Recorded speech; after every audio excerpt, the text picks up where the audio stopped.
नमस्कार, कैसे हैं आप सभी? दुआ और उम्मीद दोनों है कि आप सभी बहुत अच्छे होंगे। तो बहुत-बहुत स्वागत है आपका। वेलकम, खुशामदीद, अभिनंदन to my channel Arya only love. तो है ज़िंदगी मेरी का ये अगला भाग आप तक पहुंच रहा है, जिसे लिखा है श्री जी ने। तो पिछले पार्ट में क्या हुआ था, क्या नहीं, आप लोगों को मालूम होगा। अगर मालूम नहीं है तो उनका ये कहना है कि जाकर सुन आइए, तो मालूम पड़ ही जाएगा। हम थोड़ा सा आगे चलते हैं। भावना की परफॉर्मेंस ख़त्म होने के बाद वो चेंजिंग रूम पर चली गई थी। वहाँ उसने चेंज किया था और डांस वाली जो कॉस्ट्यूम थी वो निकाल कर वहीं रख दी थी। अपने कपड़े पहनकर वो वापस चेंजिंग रूम से बाहर निकली थी। बाहर आते ही उसने अभियांशी को फ़ोन कर दिया था। अभियांशी ने फ़ोन रिसीव किया था। हेलो, अब कहाँ हो तुम? भावना ने पूछा। जहाँ तुम हो। क्या मतलब? तुम्हारे कॉलेज के बाहर। और क्या मतलब? मगर अभी तो तुम स्टेज के सामने थी, खड़े होकर मेरा डांस परफॉर्मेंस देख रही थी। और अब? हाँ, मैं यहाँ सिर्फ़ और सिर्फ तुम्हारे डांस परफॉर्मेंस के लिए आई थी। तुम्हारा डांस परफॉर्मेंस ख़त्म हो गया और मैं बाहर आ गई। अच्छा, बहुत अच्छा किया। भावना ने ज़रा नाराज़गी दिखाते हुए अपने होठों को तिरछा किया। वैसे मेरी राधा, आप इतना अच्छा डांस करती हैं, मुझे मालूम नहीं था। और ऊपर से वो आपकी खूबसूरती।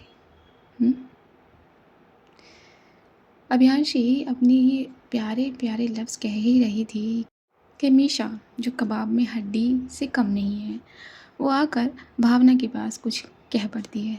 तू तू यहाँ क्या कर रही है? चल ना स्टेज पर।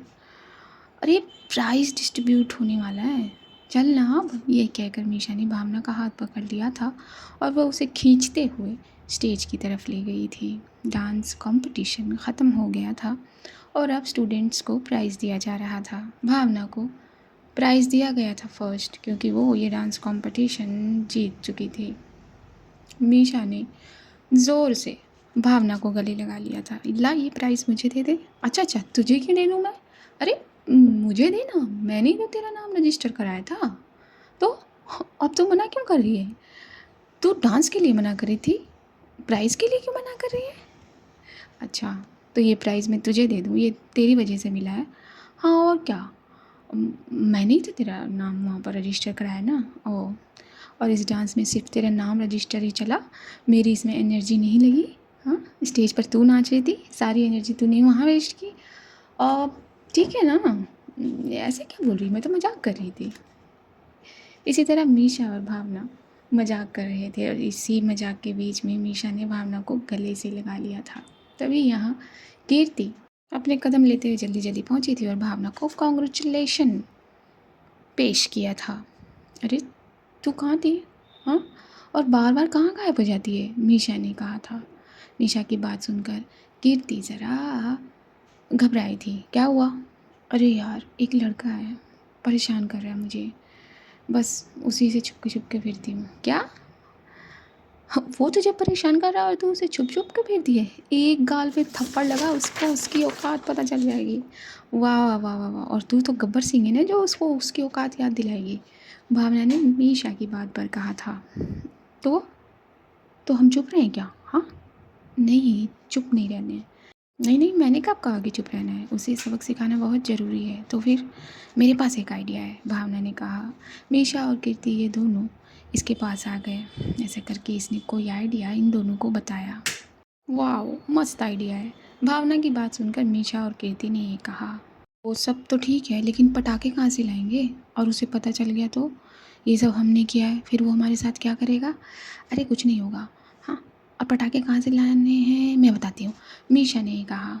इन तीनों का यानी कि भावना का ये प्लान था कि जो लड़का कीर्ति को परेशान कर रहा है उसे वॉशरूम में लॉक करके उस पर ये पटाखे फोड़ेंगे। तो ये सारी जो बात है वो अभियांशी फ़ोन पर सुन रही थी, क्योंकि फ़ोन जो था वो डिस्कनेक्ट हुआ ही नहीं था।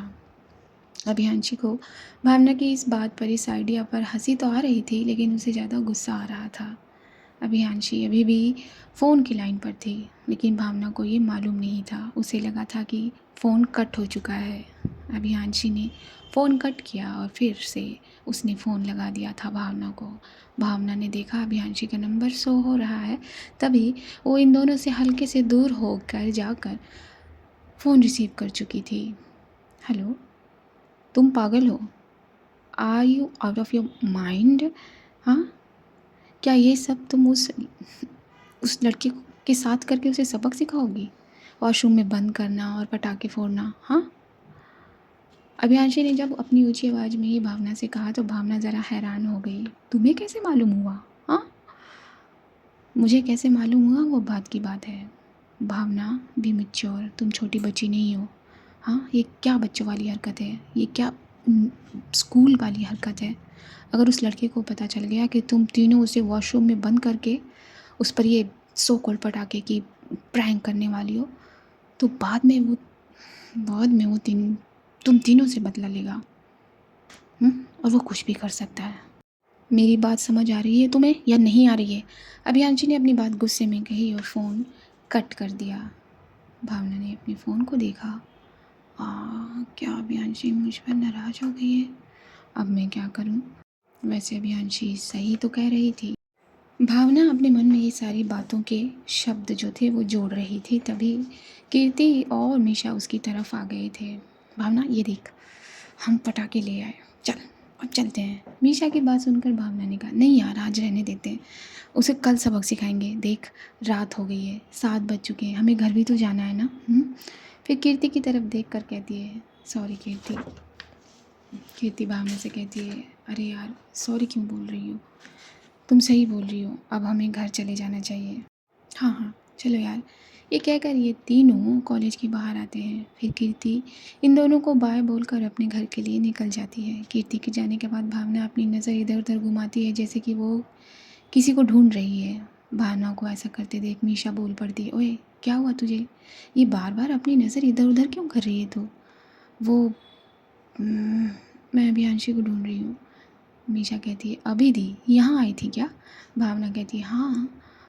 भावना ने अपनी शक्ल को बिल्कुल भोले रूप में ढाल दिया था और जो प्लान हमने बनाया वो अभियांशी को मालूम हो गया था कि हम उस लड़के को जो कीर्ति को परेशान कर रहा है उसके साथ क्या करने वाले हैं। भावना की बात सुनकर मीशा अपनी आंखें बड़ी कर लेती है, भावना को देखती है और कहती है, पर कैसे? फिर भावना ने उसे सारी बात बताई। जब वो अभियांशी से बात कर रही थी तो उसने फ़ोन को डिस्कनेक्ट नहीं किया था और उसे लगा कि डिस्कनेक्ट हो गया है। ये मीशा वो मुझसे नाराज़ हो गई है। भावना से सारी बात सुनकर मीशा कहती है, मेरा मन कर रहा है ना कि ये सारे पटाखे तेरे ऊपर फोड़ दूँ। मीशा की बात सुनकर भावना कहती है, गलती तेरी है, तूने मुझे वहाँ से अचानक खींच लिया, मेरा ध्यान तुझ पर आ गया और मैं फ़ोन कट करना भूल गई। वाह वाह वाह, फ़ोन तो कट करती, फ़ोन तुझे कट करना था, फ़ोन तेरे हाथ में था। हाँ, मैं बोल तो रही हूँ कि मैं फ़ोन कट करना भूल गई। तो ये दोनों एक दूसरे को ब्लेम करते हुए न जाने कौन कौन सी बातें बोलने लगे थे। तभी इनके पीछे से एक कड़क आवाज़ सुनाई दी थी, क्या चल रहा है यहाँ पर? और इन दोनों का रुख पलट गया था। चेहरे की हवाइयाँ उड़ गई थी क्योंकि पीछे अभियांशी थी। अभियांशी को देखकर मीशा तो डर के मारे पसीना पसीना हो गई थी। अभियांशी इन दोनों के पास आई थी और मीशा की ओर देखकर कहा, मीशा, ये तुम्हारे हाथों में पटाखे? अच्छा, वो ये पटाखे भावना के कहने पर लाई थी मैं। मीशा की बात सुनकर भावना उसे घूर कर देखती है। ये तो बात ठीक थी कि भावना का ये प्लान था, लेकिन मीशा तो बड़ी तेज तर्रार निकली, फट से उसने पार्टी बदल दी। भावना उसे घूर कर तो देख ही रही थी, तभी उसने अपने लब भी चला दिए थे। ये प्लान मेरे अकेले का नहीं था मीशा की बच्ची, ये प्लान हमने मिलकर बनाया था ना। हाँ, और अब अपनी सिस्टर को देख के सारे इल्ज़ाम मुझ पर लगा रही है तू। अभियांशी बीच में बोलती है, मीशा, तुम ड्राइवर के साथ घर जाओ। उसके बाद भावना की तरफ देख कर कहती है, और तुम मेरे साथ चलो। अभियांशी की बात सुनकर मीशा वो पटाखे वहीं फेंक कर चुपचाप जाके कार में बैठ जाती है। इधर भावना वो भी चुपचाप छोटी बच्ची की तरह अपनी बैग को लेके अभियांशी की कार में बैठ गई थी। भावना और मीशा दोनों को ही एक दूसरे पर गुस्सा आ रहा था। भावना का मन कर रहा था मीशा का सर फोड़ दे, तो वही हाल मीशा का भी था। उसका तो ये इरादा था कि सारे पटाखे वो भावना पर ही फोड़ देगी। मीशा ने अपने ड्राइवर से कहा घर चलने के लिए और ड्राइवर ने गाड़ी को आगे बढ़ा दिया। अभियांशी वो भी अपनी कार में बैठ गई थी। इंजन स्टार्ट किया था और वो भी आगे निकल गई थी। अभियांशी चुपचाप बैठकर ड्राइव कर रही थी सामने देखकर, लेकिन भावना बार बार अभियांशी को ही देखे जा रही थी। तभी भावना अभियांशी के कंधे पर अपना सर रखकर मासूम सी शक्ल बनाकर कहती, अभी सुनो ना, सॉरी। अभियांशी कुछ नहीं कहती। भावना फिर से कहती है, प्लीज़ मान जाओ।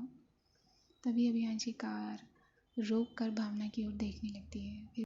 फिर भावना का फेस वो अपने दोनों हाथों में भर लेती है। देखो, मैं तुमसे नाराज़ नहीं हूँ, ना कभी हो सकती हूँ।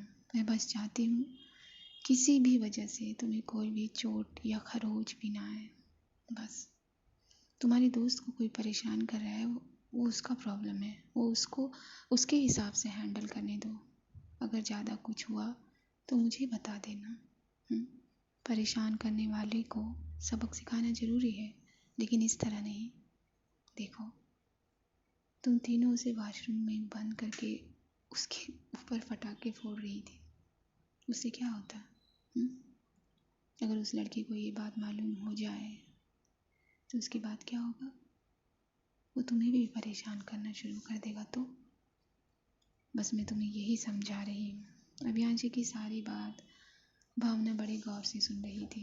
जैसे ही अभियांशी की बात खत्म हुई, भावना अभियांशी के सीने में लगकर सॉरी, आगे से ये हरकत नहीं करूँगी, एंड आई लव यू, ये भावना ने कहा था। अभी तुम मुझे कभी खुद से दूर तो नहीं करोगी ना? अभियांशी ने उसके माथे को चूमा और कहा, बिल्कुल नहीं, अगर तुम चाहो तो भी नहीं। मैं तुमको खुद से दूर कभी नहीं करूँगी। अभियांशी भावना की फोरहेड पर एक और प्यारा सा किस करती है। दूर होने ही वाली थी, तभी भावना अभियांशी की शर्ट की कॉलर को पकड़ के अभियांशी के होंठों पे अपनी होंठ रखकर भावना को एक सॉफ्ट किस देने लगी थी। अभियांशी भी उसे किस बैक करने लगी थी। किस करते टाइम भावना अपनी आंखें बंद कर चुकी थी, लेकिन अभियांशी उसने अपनी आंखों को खोला हुआ था। फिर भावना अभियांशी से थोड़ा दूर हुई थी। अब हमें घर जाना चाहिए। भावना का फेस बहुत लाल हो गया था और उसके फेस पर बहुत प्यारी स्माइल थी। भावना की बात सुनकर अभियांशी ने सिर्फ अपने सर को हाँ में हिलाया और कार के इंजन को स्टार्ट कर दिया था और वहाँ से आगे बढ़ गई थी। थोड़ी ही देर में भावना का घर आ गया था। भावना कार से उतर के अभियांशी की तरफ मुड़ी थी। ठीक से जाना, यही कहा था भावना ने, और भावना अभियांशी को बाय बोलकर अपने घर के अंदर चली गई थी। थोड़ी देर में अभियांशी भी वहाँ से अपने घर पहुँच गई थी। तो यही इतना ही भाग मेरे पास आया, वो मैंने आप तक पहुँचा दिया। तो अपने शब्द लिखना ना भूलिएगा, अपने कमेंट करना ना भूलिएगा। बस चैनल पर नए हैं तो चैनल को सब्सक्राइब कर दीजिए, लाइक कर दीजिए, शेयर कर दीजिए, कमेंट कर दीजिए। और बस ये तो फॉर्मेलिटी है।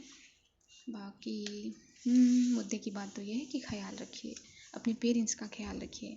दुआएं करिए अपने पेरेंट्स के लिए, सामने वाले के पेरेंट्स के लिए दुआएं करिए, नीडी चिल्ड्रंस के लिए दुआएं करिए, इंसानियत के लिए। दुआएं कभी खाली नहीं जाती, तो दुआएं करिए हर उस प्रेग्नेंट लेडी के लिए जो अपने अंदर एक नन्ही सी जान को सींच रही है और फिर उसे वजूद देने की कगार पर है। अगर हमारी दुआओं से 0.01% भी उनकी तकलीफ़ कम होती है तो हमारी दुआएं सार्थक हो जाएंगी। बस मुस्कुराइए, मुस्कुराते एक मदद कर दीजिए जो आपके दायरे में आती है। बस एक फुल स्टॉप जितनी ही मदद कर दीजिए। वो फुल स्टॉप सर्कल बनने में वक्त नहीं लगाएगा, इतना मुझे मालूम है। और इस बात पर अगर आपकी रूह गवारा करे तो ही करिएगा, वरना आप स्किप कर सकते हैं, जैसे मेरी आवाज़ को स्किप करते रहते हैं। ना इस थम को इतना कष्ट मत दीजिए, रिलैक्स रखिए। मैं आप सभी से लूँगी इजाज़त। नमस्कार।